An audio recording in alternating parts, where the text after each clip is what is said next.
Hello guys, Assalamu alaikum. This is Sadiq Aslam. As you know, I am from Bangalore, and today we will start the class.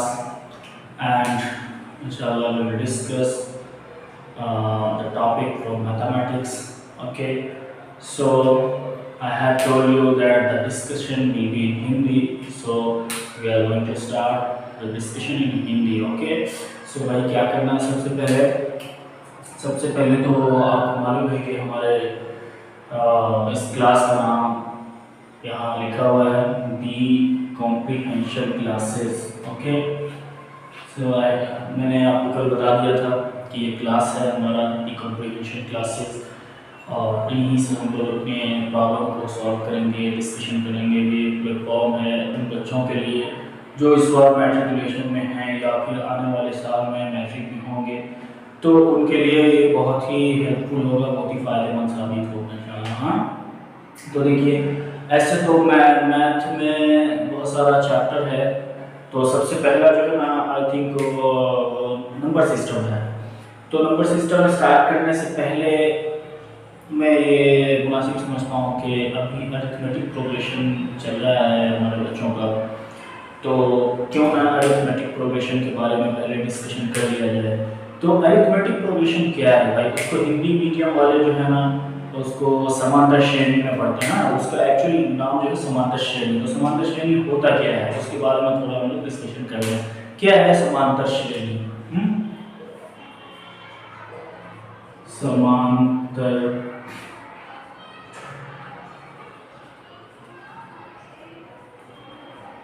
श्रेणी यही है ना हिंदी में। तो ये दो वर्ड है, एक वर्ड है समांतर, दूसरा वर्ड क्या है? श्रेणी है। तो सबसे पहले हम लोग इस चीज को समझेंगे कि ये है क्या, समांतर मीन्स क्या, श्रेणी मीन्स क्या। तो भाई देखिए, समांतर यानी कि दो चीजों के बीच में या कोई भी ऐसी चीज हो, दो रेखा हो, दो नंबर हो, या दो ऐसी कोई और चीज हो जिसके बीच में समान दूरी हो, अंतर हो, उसको समांतर बोलते हैं।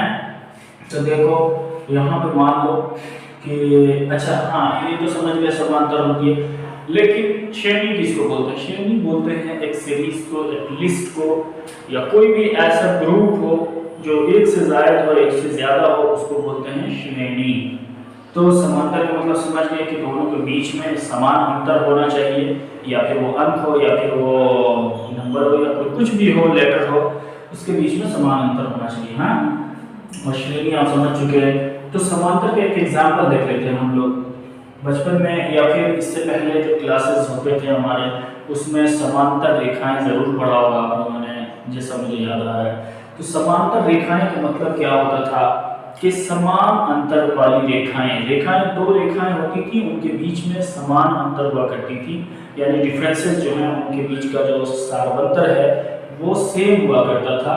पैरेलल, इंग्लिश में बोलते हैं पैरेलल लाइन। ओके, तो ये दो पैरेलल लाइन है, एक का नाम रख लो ए बी और दूसरे का नाम रख लो सी बी, ठीक है, सी डी। तो इन दोनों के बीच का जो डिफरेंस है, जो अंतर है, अंतर वो सेम होना चाहिए, कहीं से भी जो है ना इसकी दूरी बराबर होनी चाहिए। मान लो कि ए जो रेखा है और ए बी जो रेखा है और सी बी जो रेखा है, इन दोनों के बीच की दूरी यहाँ से यहाँ अगर x है, x सेंटीमीटर है, तो बीच में भी कितनी होगी? बीच में भी बाबू x सेंटीमीटर ही होगी। ओके, एंड इधर लास्ट में भी क्या होगी? x सेंटीमीटर ही होगी, राइट। तो ये एग्जांपल के तौर पे आपको समझना है। लेकिन अगर मान लो कि कोई ऐसी रेखा है जो यहाँ से ऐसे जा तो रही है, लेकिन यहाँ आकर ऐसे हो गई है। हाँ, तो क्या होता है कि यहाँ पे मान लो कि अगर 1 सेंटीमीटर की दूरी है, यहाँ पे मान लो, देखने से तुमको पता चल रहा होगा, आप लोगों को पता चल रहा होगा कि भाई देखिए यहाँ जो डिस्टेंस है ये कम है, उसके बाद यहाँ ज्यादा है, फिर यहाँ ज्यादा है, उसके बाद मान लो ना कि तुम्हारी रेखा जो है ना ऐसे ना आकर के ऐसे गई है, तो ज्यादा कम इस तरह से चल रहा है। तो डिफरेंसेस जो है ना वो सेम नहीं है, समान अंतर नहीं है। इसलिए क्या करेंगे, ये जो हमारी, ये देखो मान लो ये 2 सेंटीमीटर, हाँ ये 3 सेंटीमीटर है, यहाँ पे मान लो 6 सेंटीमीटर है, तो समानांतर आए, इसमें बिल्कुल भी नहीं है समानांतर, इसलिए ये समांतर रेखाएं नहीं हैं। समांतर रेखाएं वो होती हैं जो आपस में दोनों चलती रहती हैं और लास्ट जितना भी उसका अनंत हो जाए, यानी जितनी भी दूरी पे वो चली जाए वो रेखाएं आपस में कभी मिलती नहीं हैं, या उनके बीच की जो डिस्टेंस है, जो समांतर है, वो कभी कम नहीं होती हैं। ठीक है, तो ये समांतर रेखाएं, इनके बारे में मैंने आपको बताया, ये जो है ये समांतर रेखाएं हो गई। अच्छा, श्रेणी क्या है? श्रेणी मतलब होता है लिस्ट, सीरीज। मान लो कि एक लिस्ट बनाया गया है जिसका एक, पहला, 2, 3, 4, 5, 6, 7, 8, 9 एंड 10। तो ये क्या हुआ, ये पूरा का पूरा जो है ये क्या है, इसका नाम रख लो ए। ये ग्रुप भी है और ये एक लिस्ट भी बोल सकते हैं आपको, इसी को बोलते हैं श्रेणी बोलते हैं। इसको वर्टिकली लिख करके ना लिख करके हॉरिजॉन्टली लिख लो, 1 2 3 4 5 6 7, इस तरह से ऐसा करके लिखेंगे तो ये क्या हुई, श्रेणी हो गई। लेकिन है कैसी श्रेणी, ये ध्यान दो जरा, इसको गौर करो, ये कैसी श्रेणी है। ये एक के बाद 2 आया, 2 के बाद 3 आया, मतलब कि एक में कितना ऐड होकर के अगला वाला अंक आया है, अगला वाला पद आया है, टर्म आया, अगला वाला पद हमारा 2 है, तो एक में ऐड हुआ कितना, वही पीछे वाला एक ऐड हुआ तो ये 2 बन गया। फिर 2 में कितना ऐड हुआ, 2 में एक ऐड होकर के, ऐड मतलब उसमें जोड़ करके 3 हो गया। ठीक है, तो इन दोनों के बीच का जो डिफरेंस आया, वो डिफरेंस मतलब सार अंतर है ना, डिफरेंस को सार अंतर बोलते हैं। तो कितना आया, ये 1 है। कैसे, इन दोनों के बीच में भी 2 और 3 के बीच में भी जो डिफरेंस आया वो कितना है, 1 है। 3 और 4 के बीच का भी जो डिफरेंस आया वो क्या है, 1 है। 4 और 5 के बीच के जो डिफरेंस आया वो भी क्या है, 1 ही है। कैसे 1 आया, इसके लिए हमको समझना होगा, यहाँ पर देखो ये जो, अच्छा ये पद जो है ना, इसको a मान लो, हाँ इसको a मान लो, पहले वाले को इसको a मान लीजिए अगर आप, तो इसको कितना मानेंगे, इसमें एक और ऐड हुआ है तभी तो 2 बना है। a में 1 प्लस हो गया है, ऐड हो गया, जुड़ गया है, तभी तो आगे वाला पद हुआ है। तो a में कितना ऐड किया गया है, 1 ऐड किया, a प्लस 1। हाँ अभी देखो ये जो है ये a था, तो इसमें कितना ऐड हुआ, a प्लस 2, 2 ऐड होकर के 3 बना है। इसको देख लो ये कितना है, a प्लस 3 ऐड होकर के ये 4 बना है। इस तरह से चलते रहेंगे तो डिफरेंसेस कितना है, एक एक, ये भी आपको पता चल गया। और ये इसका पद का नाम ये a है, ये a plus 1, a plus 1, a plus 1 और a प्लस 2 और ये a प्लस 3, राइट। तो देखो भाई एक चीज है, इसका डिफरेंस निकालने का भी फॉर्मूला होता है। डिफरेंस मतलब कि सार अंतर है ना, हिंदी में लिख देते हैं सार